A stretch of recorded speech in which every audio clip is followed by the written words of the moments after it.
Hey Orange County, this is your County Executive Steve Newhouse. This is our latest edition of NeuCast, and we are so blessed. I'm here at Stewart International Airport in one of our hangars, and we are so blessed in Orange County and the Hudson Valley and the United States to have so many veterans. And one of the best and great things that we could do to actually honor their service is the Honor Flight. And I'm here with my friend Jennifer DeFrancesco. Yes. Thank you so much for being here. Of course. She is the executive director of the Hudson Valley Honor Flight, and we're going to talk about all the cool stuff that she does and how you could get involved. So I'm lucky because I've been on a couple of them before, and they're super cool. My dad went on with me last year. The sheriff and his father went last year. Your daughter was with you on that honor flight. So let's tell everybody, first off, let's tell everybody who you are. I know you live in Campbell Hall, but who is Jennifer? Well, I'm a nurse. I've been a nurse actually since I'm 17. Wow. I did my LPN in high school, went right into college, worked in emergency rooms full-time for over 25 years, was actually a flight nurse for a lot of that. My husband and I started a business back in 2005, moved up here in 2006, and just kind of started growing the family, the business. Yeah. Took a step back for a while from nursing to help grow the business, and that's pretty much when Honor Flight fell into my lap. So you have, we have your husband. How many kids? Because I've only met your daughter. We have 3 kids. Okay. So our oldest is a state trooper. Wow, that's great. The middle guy is 19. The state troopers, by the way, have the other side of this building. Yeah. So, yeah. Thomas is state police, Vincenzo is in college, and Isabella is still in high school. And she is working like part of your staff. When I saw her, at the Honor Flight, which is great. She's, part of the flight team. Vincenzo joins us. My husband joins us as part of the safety medical team. So you got this beautiful logo, Hudson Valley Honor Flight. Yes. What is Hudson Valley Honor Flight? So Hudson Valley Honor Flight is one of 127 or 8 hubs across the country. Honor Flight was started originally back in 2005 to start bringing World War II veterans down to visit their memorial. The World War II memorial, as you are, was not dedicated until 2004. So a gentleman named Earl Morse, who was a pilot in the Air Force, and he was a physician's assistant. He did the first honor flight with a couple of pilots on 12 planes, bringing 2 World War II veterans. Wow. By the end of the year, the first chartered honor flight was done, and both Earl and Jeff started the Honor Flight Network in 2006. So our hub started in 2012. We had 4 founding members, which would be Steve Nicoli, Brian Marr, Trish Marr, and Becky Marr. And we've kind of just evolved since then. By the way, they were like kids. They're still kind of like kids to me. They're young. But Steve Nicoli, who has since passed away, by the way, we had his repast here. Yes, I remember that. Brian Marr and I were there. What a great young kid he was. And he was Army, I think, airborne. Yes, he was. And unfortunately passed away during COVID. It was just horrible. It was. And what a young, great kid. The roads coming in here are named after him. But the 4 of that corps put that together, and I got to tell you, nobody knew what the hell it was. No. Like we're raising money for this honor flight. We're like, what is this? What is it? The concept sounded cool. When did you get involved? I got involved in 2014. Wow, so like 2 years later, right? Yeah, roughly 2 years later. So I had heard about it. It was something I was interested in. Veterans are near and dear to me. My dad is a Marine who served in Vietnam.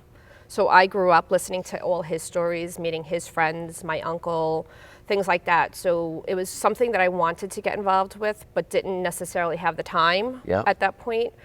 And Becky was the executive director at the time. I saw something on social media that they were looking for more guardians, so I applied. So that September, I went on the first flight. That was Mission 5 with a World War II veteran. And then the next month, October, was the first Westchester flight. So Becky asked me if I would join them as part of the safety medical team. And I've done every flight since then. Wow. I went on the first flight. I can't even tell you what year was it. Was it 2012? Yeah, that was June of 2012. And I went on the one last year, and everybody said, oh, it's going to be a night and day difference. Now, look, it was a different places that we went to. Like we spent more time we went to the Vietnam Wall, which the first time I didn't. But I went on with like legends like Bill Larkin, who's now passed away, who was a World War II veteran. But He was actually a guardian on that flight, or helping out. Wow. And he was, because he was in such great shape. Dan O'Kane, who's on the Iraq and Afghanistan War Vets board with me, was on it. But it was a legendary trip. But last year I went with you and saw you were really commanding the operation, and your daughter was right there at your side. I thought it was wonderful. And I distinctly remember us going to the Tomb of the Unknown Soldier, Yes. which was not part of the curriculum the first trip I went on. So it's really evolved over the years. It has evolved. Obviously, we started with predominantly all World War II veterans, and over the years, it has progressed World War II into Korea. And in 2000, I think late 2022 is when we really transitioned to predominantly Vietnam era veterans, and we have seen the dynamic change. Yeah. And the impact that it has on their life. It is sad, and it's because I talked to this with Lou Gracia, who's your board president, right? He's the chairman of the board, great guy. And I talked to him, I said, it's a little like shocking when I went to welcome the last flight home to Stewart here a couple weeks ago, that they're all Vietnam for the most part. And so I was so appreciative that I was able to spend some time with those Vietnam veterans. I was a World War II veterans. I was a guardian for 2 World War II guys, 2 Italian guys, one from Chester, one from Monroe, one that served in the Pacific Theater, one that served in the Atlantic Theater. Actually, it was a Battle of the Bulge survivor. He just passed away a couple years. We became friends after that until they both passed away, but I was so appreciative to have that window open of those 2 guys' lives. I know more about both of them than a lot of their family members. And when they passed away, I talked to their kids, and I told them some of the stories. It's just phenomenal. That's the beauty. That's some of the magic that we call Honor Flight. Is a lot of the veterans don't talk about their service. For a multitude of reasons, they never wanted to talk. But when you put them together with their peers on this trip, something just triggers and they start talking all about it. So, for the listeners, you guys have this thing is like a military operation. You have that's what I've been told. You have a plane filled with veterans, but you also have a lot of caretakers. You have medical providers, but you have medical providers too. Yeah, we have a safety team. We have flight team, just to make sure that everyone is taken care of, and nothing bad happens to our veterans. Well, we had, we just saw, we had a veterans movie we do every month or 2. This week we just did a movie called Warfare. It's very graphic and very real on battle in Ramadi that a SEAL Team 5 goes through. And we had grief counselors after. We needed them. People were crying leaving this theater. So you guys really have to take into impact all these things, like we do. Who's on, because I remember taking my dad. It was a whole check-in list. You had to make sure you had to go to a class. Yep. And you also had to make sure what meds they're on, when they need to take them, what other conditions they have. Just a serious things you have to take into effect before you go. Absolutely, and the guardian training is important also because, like I mentioned, the dynamic going from World War II through the end of Korea and that in-between time, and then dealing with Vietnam veterans, it's just a lot of because of how they were treated when they came home. It's just the grief going to that wall. So we're all prepared. We try to explain to the guardians, listen, this is what might happen and how to handle if something does. I remember last year one of my dad's friends who was a Vietnam veteran that was with him was very emotional. And I remember Lou Gracia in particular says, we just let them be, let them have their time. Let them have their time, just stand there with them, be with them. This past flight was probably, we had 2 veterans that really, really struggled. It was probably the worst one that a couple of us have seen so far. So it's going to happen. Yeah. But the feedback we get from them, even that night, is that they can't believe it's been 50 years, 52 years, and the closure they received from going on the flight. It's really. Do you ever have a problem in the history of applicants, or it was like, hey, shake the trees, we need to fill this plane up, or do you have a laundry list of people ready to go? We have a waiting list. So as per the national network, all the Honor Flight hubs should only be taking veterans that served between World War II through the end of Vietnam, even during peacetime, or any terminally ill veteran from any time of service. So our wait list right now for Vietnam veterans is about 2 years. Wow. Yeah. you say you live in Campbell Hall. There was a farm supply store called Farmer Brown's Barn. I have a big farm at Chester. My family's had it for years, and we used to get a lot of our stuff there. Okay. The guy that owned it, Farmer Brown, was on the first flight and died 2 months after that honor flight. So we were so happy. He was in a wheelchair. Yeah, so there's so many big impacts on men and women that have gone on this, whether you're a guardian, whether you're a provider, or if you were actually a veteran. It's just such a positive, great thing. So you survive on, you're a nonprofit. Yes. So you survive on fundraisers.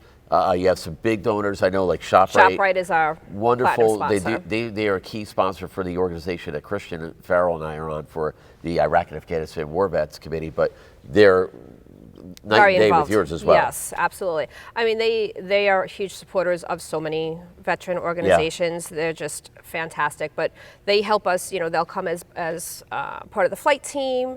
They'll send some of their associates as guardians. They're there to help us with meet and greet, like whatever we need. They're always there to help. That's great. Yeah. Who are like what stands out to you? I mean, because the whole thing is just incredible. It's a huge, long day, and I know that as long as the day is, you're planning multiple throughout the years of these. Yes. You know, you're starting early in the morning. You're meeting at ShopRite in Montgomery. Everybody's getting together. You meet your guardian. You get them together. You get on the bus. You have a huge convoy led by police and motorcycles. It's just incredible.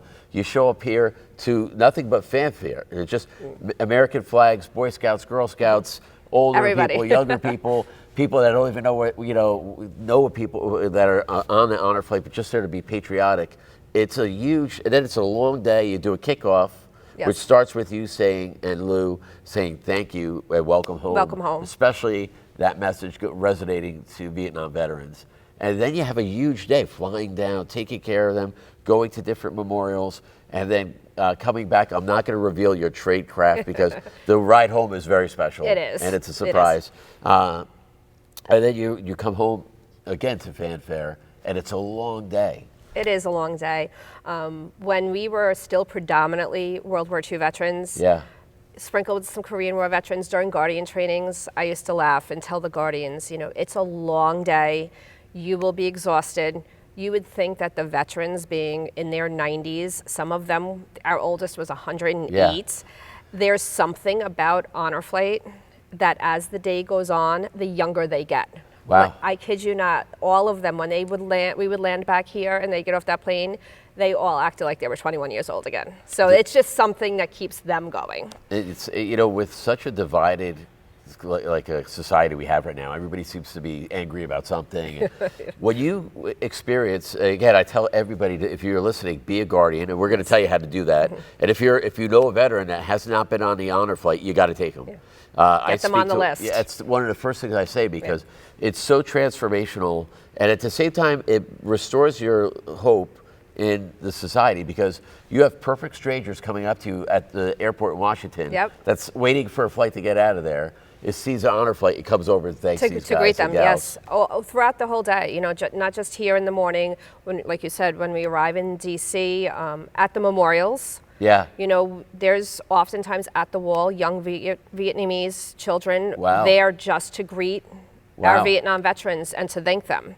These, every one of these missions is legendary with, the former U.S. Senator Bob Dole would show up in a wheelchair and meet people. And greet all of the veterans at the memorial. The first one I went on, it was like a National Boy Scout Jamboree, and the scouts were just swarming the memorial and swarming these veterans like they were like the Beatles. Yes. So everyone has its own little flavor. Its own little, magic. Yeah. I remember one flight we got to Arlington for the changing of the guard, and there happened to be a high school group, I believe from California, and it just so happened that one of our veterans, he was a Holocaust survivor. Wow. So he ended up holding court and talking to these high school students to the point where the son's like, okay, we have to go. He really wants to see this, but their teachers couldn't believe that they just got this real life history lesson and they were going to the Holocaust Museum the next day. Wow,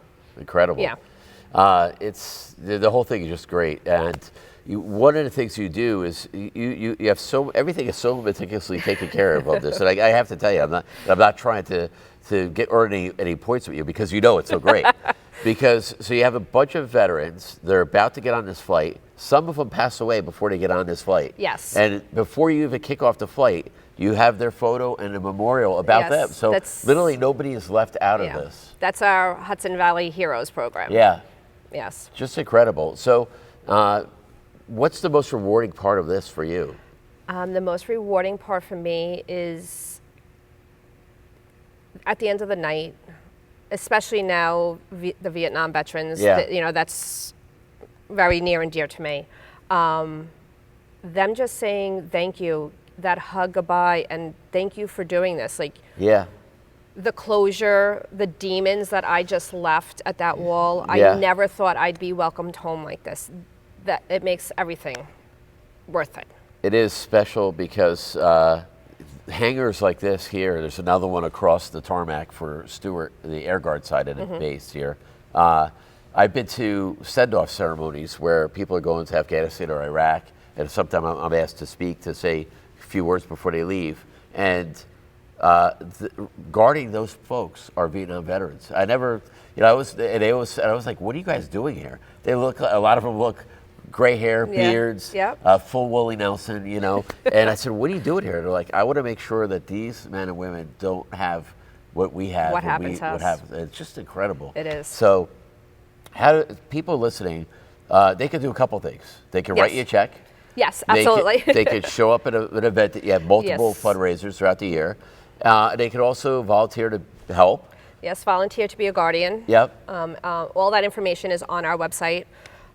Another big thing is just helping us with outreach, helping us to find veterans. Some of them are hesitant. Actually, a lot of them are hesitant for a multitude of reasons to get signed up. A lot of times we hear that they don't want to get signed up because they're not deserving, because they didn't leave the country, they stayed stateside, and we always tell them, you took an oath, you put on that uniform, your orders were your orders, you had no decision making in that, and you doing something here was to support those over there. So they're all deserving of it. So just try to encourage them to get on that list. One of the things I just wanted to ask you before we wrap up on this is, my generation is Iraq and Afghanistan. We're like the war on terror veterans. I've seen a lot of guys like me and gals like me show up as guardians for older veterans. Yes. Has there ever been an issue with that?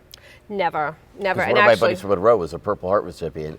He actually was a guardian at the last one of the last flights I saw him. And actually, we started a youth guardian program last year. It was kind of a vision that I had a couple of years ago, because actually my children have been involved with this since I've been involved, and I've watched them grow up and have those conversations with our older veterans. So the premise started with, high school students or JRTC cadets, and it kind of grew to include them as well as younger generation veterans. And we've seen nothing but huge success, having that older generation talking to the younger generation. I've had, over my term as a county executive, people know I've been in the reserves, they know I've deployed. I've had veterans come and meet with me and close the door and talk to me. Many Vietnam veterans, the late Bob Shute, who was a Vietnam veteran, CB like me, in particular, his son and daughter know, and his wife know, that he would come and talk to me about Vietnam. So I think that there is that comfort level by having veteran to veteran sometimes. Having that peer relationship. Absolutely. So what are the other things? I know that you said how they could get involved. Even when you have the send-off, you have a ton of people selling Honor Flight shirts. Merchandise. So literally, you have a spot for anybody listening to get involved. Yes, if you're a veteran, we want your butt on a plane. Yeah, if you are if you're able-bodied, we want you to help. To be a guardian, to be a volunteer, to help us with outreach. Transportation is always a big thing for us on flight days, since we don't want our veterans driving themselves on flight days, because since it is such a long day, and that's another great way to be involved and get to talk and meet and listen to their veteran stories. So check them out. What's the website? What's the phone number? What's the best way to do it? So the website is hvhonorflight.com. Our office number is 845-391-0076, and you can send an email through the website. Great. Jennifer, this has been so enjoyable. Thank you for having me. And honestly, I know it's your job, but it's really a beautiful, the way you do it is very elegant. And again, I was so impressed. I brought this up a couple times that your daughter is there front and center with you. Yes, so it's really like a is. family affair that you do this. So I thank you so much for what you do. Thank you. And thank you for listening, folks. Please check out the Hudson Valley Honor Flight. It is really transformational. Yes, Such a wonderful country because of these great veterans. Absolutely. And, it's so great that you get to honor them. So thank you for being our guest today. Thank you. And thanks for listening, folks.